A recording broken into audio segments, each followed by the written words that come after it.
everybody, welcome to Steelers Weekly presented by Geico. I am Missy Matthews. It is time now to get you ready for the Steelers' upcoming game.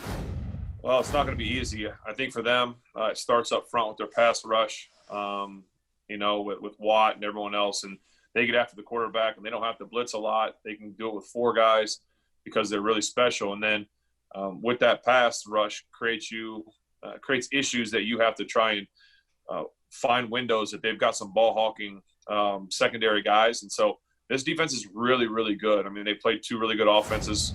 We have a star-studded panel today to break down the Steelers versus the Texans Sunday at Heinz Field, 1 p.m. Joining us for the first time ever this season is MERRIL, HOGE, former Steelers player. Glad to have you with us, MERRIL, as always. Also, former Steelers outside linebacker Arthur MOATS is once again on hand. A lot to talk about in terms of defense today on both sides, Arthur, and a first-timer as well, Bob Pompiani from KDKA TV, the host of the Mike Tomlin Show, and much more. So, Pomp, thanks for being here as well. And guys, this is 2-0 for the Steelers, 0-2 for the Texans. They have played at Kansas City. They have played the Baltimore Ravens. So fair to say their record doesn't mean exactly what is on paper. So I want to start by asking you, and MERRIL, we'll start with you.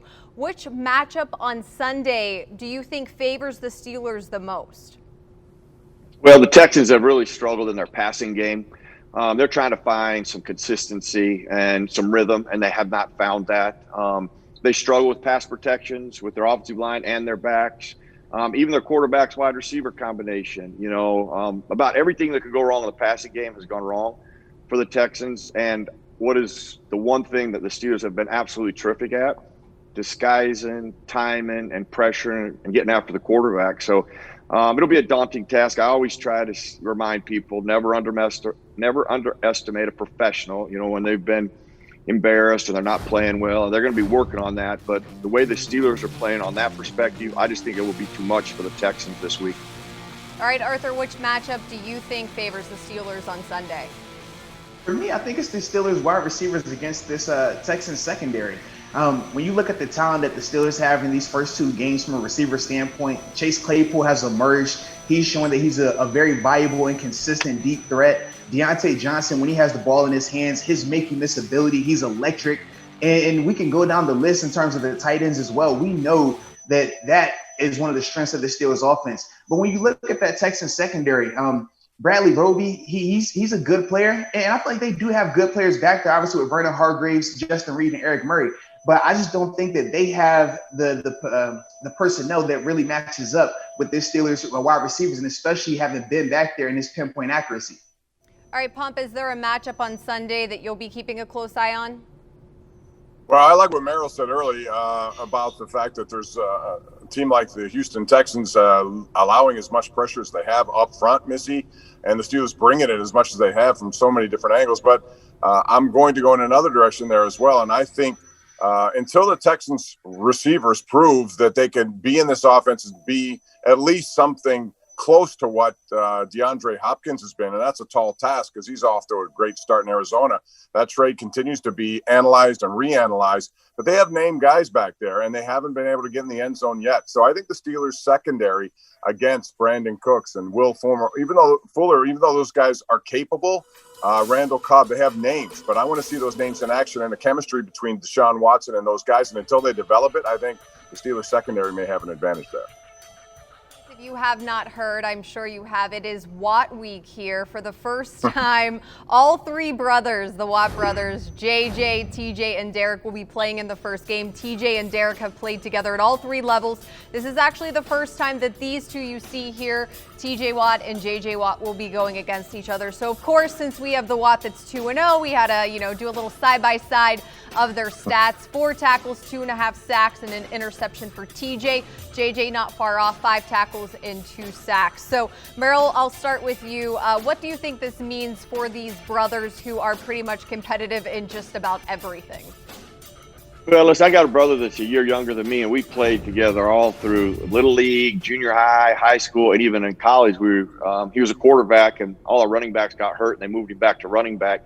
And I'm going to just tell you this, and starting in 4 years of college, the thing I remember the most is when he and I played together. So or played against each other. So I could just imagine that all three of them together on the same field, even though they're not on the same team, is a great experience for the entire family, and one I'm sure that none of them will forget. Arthur, you know TJ, you know how quiet he is, how much he hates being JJ's little brother, probably Derek's little brother as well. What do you think this means to TJ in particular? Man, this is a huge opportunity for TJ.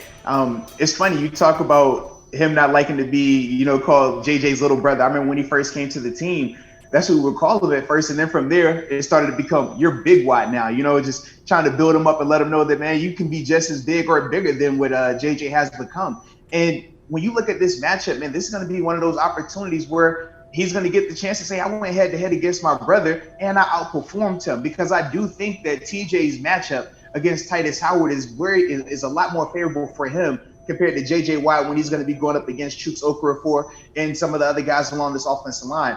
I just look at that, man, for TJ and saying, man, you're going to get this opportunity to have real life bragging rights. It's different when, you're playing against Derek Watt last year. Derek's a fullback, special teams guy. It's not really the same emphasis in terms of the impact from the game.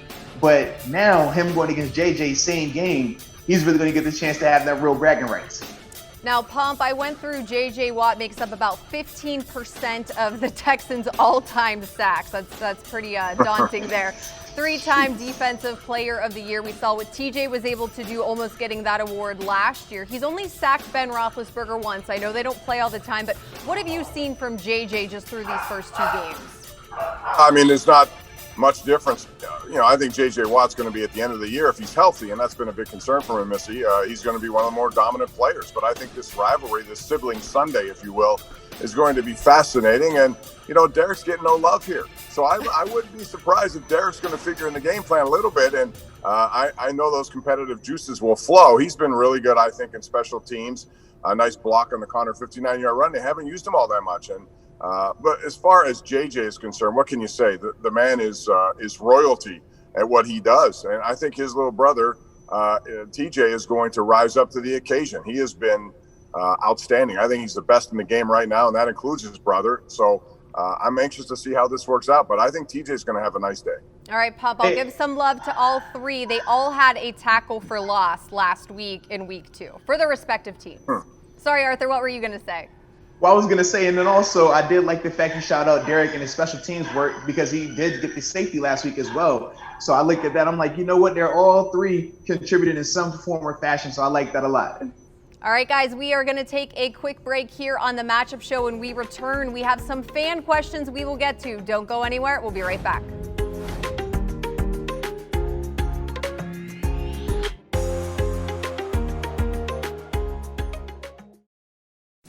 I don't know how he did it. The Steelers are the Super Bowl champions. He's back. He throws the screen out to the left lane. It's intercepted on the tip. Brett Kiesel running. 35-40, 45-50. Gets a block at the 40. He's getting the quarterback turned around. Kiesel's at the 15. Kiesel's at the 10. Kiesel scores a home run interception on a tip ball by Brett Kiesel, the veteran from BYU.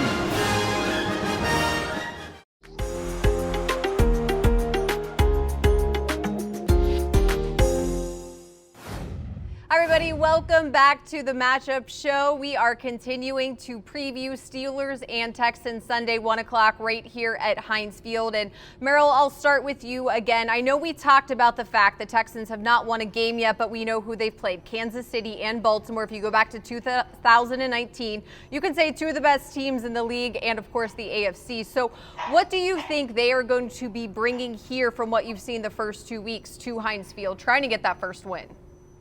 Yeah, well, one thing that they have been unable to do, actually, on both sides of the ball, they've been able to really establish their running game and be consistent there. That has been really in flux for them. And they really haven't been able to stop the run, and that's really what's gotten them into their issues. Now, I'm sure they'll watch the tape. They'll do some things that Denver did early on offensively. The Steelers defense had some problems with a lot of the zoom motions and the jet motions. Linebackers were being pulled out of the box, and run fits weren't there. That's why a lot of the big runs occurred early. So they will try to sprinkle those things in, and if they can assemble that, then I think they can get their passing game going. But, they've got issues, across the board. It's not just their passing game. Their running game hasn't really helped, and their run defense hasn't been very good. So, they got challenges on both sides they have to clean up and get better in order to get it back on track and beat the Steelers. Arthur, what do you think has been their biggest problem through the first 2 weeks? For me, it looks like just their red zone efficiency. Watching them on tape against the Ravens, I thought that they still had some success moving the ball, but a lot of their drives, once they got into the high red zone area, the 30, 35-yard line, they just couldn't execute. I know what they have typically been trying to do is feature their tight ends in that area, but I guess it's because the field's getting condensed. They're not able to utilize it the way they want to. But that, to me, is the biggest thing that jumps off the screen in terms of their communication. MERRIL hit on it. They do a lot of pre-snap movements and motions and things like that, and we've seen our defense struggle a little bit with that from a communication standpoint. So that definitely presents some challenges, but overall, I think this is still a game from a defensive standpoint that the Steelers, if they're playing up to their potential, it shouldn't present too many challenges for them. Now, Pomp, Coach Tomlin said going against Deshaun Watson is a ridiculous challenge. What do you think the Steelers defense will do in terms of trying to stop his mobility?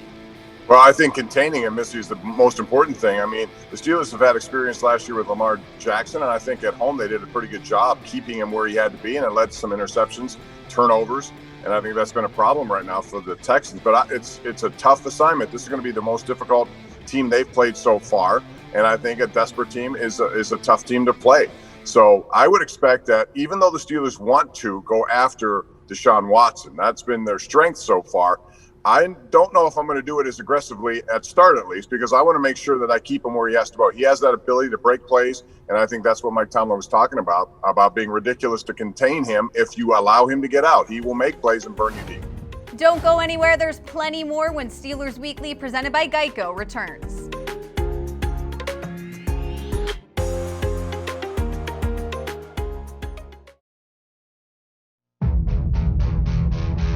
Defense was great. Sacks, they had at least a half dozen of them. How about Ben Roethlisberger?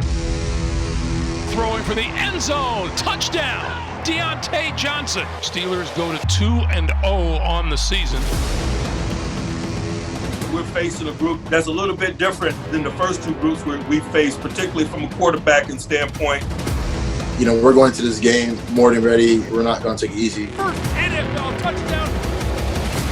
We all are so confident in our capabilities individually and collectively as brothers. Man, everybody just has to do their job. And once everybody does their job together, we're a great team.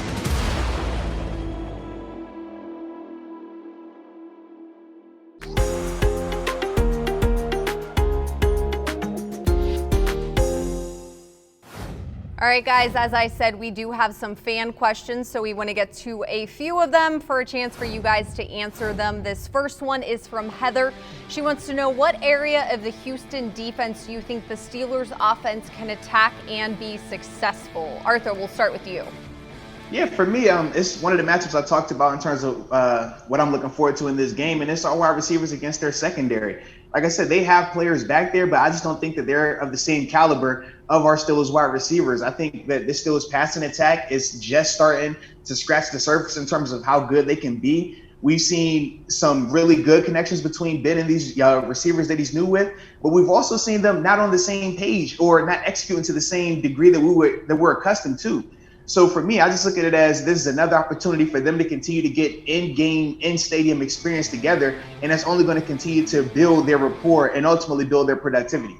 All right, let's jump ahead to our next fan question. We had several submitted, so thanks again to our fans. MERRIL, this one is from you. It is from Gordon. He said, what will the potential return of Dave DeCastro add to the Steelers running game? And for the record, Dave DeCastro was a full participant once again today, so that's 2 days in a row. As Coach Tomlin would say, I think his arrow is pointed up, MERRIL. Well, listen, when you get experience like that and consistency back into the lineup, it only helps. And it doesn't just help in the running game. Quite honestly, it'll help in their passing game. Last week, here's what I think they did a better job of last week. And it really wasn't on the offensive line. It was more on James Conner. As a runner, an offensive line they have the hands full, but when you have a point of attack at the run, a back's responsibility is to attack that area. and be consistent in that area and be a decisive runner. And James in the first week was not that decisive runner. He was last week. And you saw at the end of the game what that eventually produced into, that big run. You know, people said, well, he got most of his yards at the end of the game, which is true. But it's how he ran during the game that put him in a position for that. Now, it was blocked beautifully. You don't want to take away that. But that's what you have to do as a runner. You have to complement what they're doing up front. And that may mean only getting a yard or two. But what eventually happens is you break the dam. You know, it's a crack here and a crack here, and eventually you break the dam is what they did. If they keep doing that and add to the Castro, you know, this running game will be more consistent. It's going to be more dangerous, and it's going to be more effective. All right, and since it's Watt week, that was Derek Watt who helped him on that 59-yard run. Our last fan question, Pump, this one is for you, and it comes from Linda. She says, the Texans' run defense hasn't been great in its first 2 games. Do you predict another 100-yard rusher for the Steelers? Well, hello, Linda. Actually, you know, it's funny. We sit here and sometimes critique the run game, and Benny Snell had a fumble last week. That's not good. One the week before. That's not good. James Conner's, you know, average prior to that 59-yarder, not that good. But, hey, 2 games, 2 100-yard individual efforts. There's a lot of positive to this. I think what Merrill was saying, eventually that kind of stuff keeps coming. So, yes, I would expect that. I also would expect the run game to be effective early, setting up the tight end game. And I expect Eric Ebron, who's had some of his better games against the Texans, and people are wondering, what role does he have here? You may see him explode on the scene, at least more so this week than in previous weeks, Missy. All right, guys, thanks for answering those questions. Thanks to our fans for submitting them. We have time now for just one more break. When we return, I'll get your key to the game for Sunday. We'll be right back.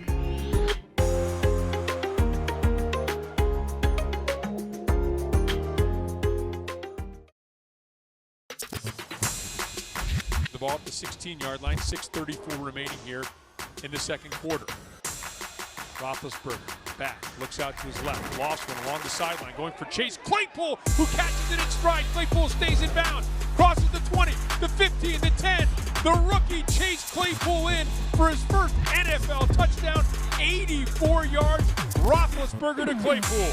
The second-round draft pick out of Notre Dame. He's just going to beat him right down the sideline, going after the rookie corner. He's got great size at 6'4", and he's got rare and unusual straight line speed. This guy can go up and get it. He was able to step out of a tackle, and then that was all she wrote. You know it.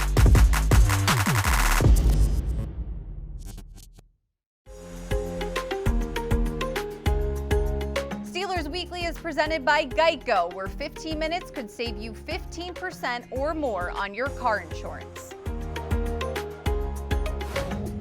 Hi everybody, welcome back to the Matchup Show. It is time now for our keys to the game, presented by your neighborhood Ford store.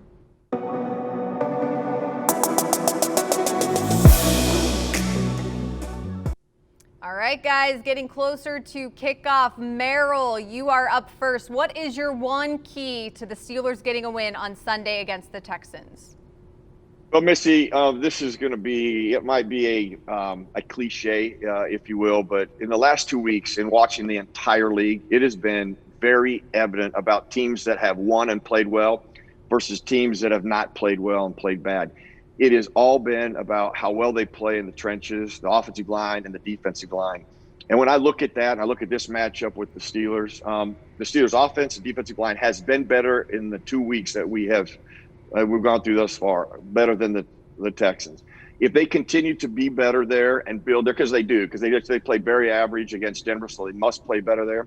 If those two areas play terrific for the Steelers, they're too good of a football team to lose this one. And that means it's a clean game. Nobody gets hurt. There's no turnovers, which you can't predict.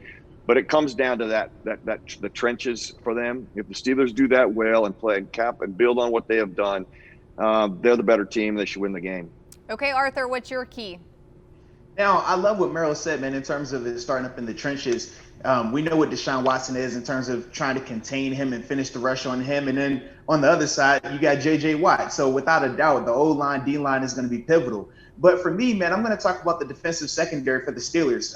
We've seen in these first 2 games that they've had lapses from a communication standpoint that have resulted in some of the explosive plays that we've seen from a passing standpoint. When you're looking at this Texans offense, their receivers in terms of Brandon Cooks, Will Fuller, Randall Kenny Stills, they're good, but they haven't produced on a crazy level this year just yet. I understand, Fuller had 100 yards receiving that first game, but it still didn't seem as impactful as you would have wanted. With the Steelers secondary, if they can just communicate and stay on the same page, that will take away so much more of the diciness of what we've been seeing these first two games due to the miscommunication. So for me, man, secondary communicating, staying sharp, that'll be the thing that, to me, will be the biggest reason why the Steelers are victorious on Sunday. Okay, Pomp, we saved the best for last. What's your key for Sunday? Well, those are both great points. And those guys know they've been in the trenches. I have not, so they have an advantage over me there. But I will say this, it still comes down to things that you would expect in games like this. Ball possession, field position. And I think both of those are going to be big in this game. So I would expect the Steelers to try really to run the ball and establish that, not throw the ball 16 times in a row as they did in the last game. Try to mix it better, and that's why I think Ebron's going to be a big factor in this game. They will run the ball, and I think they'll have success there, which will open up that part of the game. So it's going to be, for me, it's going to be possession of the football and field position. And, honestly, it's time for a good punting game, I think. Last week was not so much, and I think that's going to also improve this week. So I'm giving those 2 check marks to the Steelers, Missy. All right, and cleaning up some penalties, that was another big thing that Coach Tomlin harped on as well. So, guys, thank you so much for your time this week, getting us ready for Steelers versus Texans. Thanks for joining us. We'll see you guys again next week.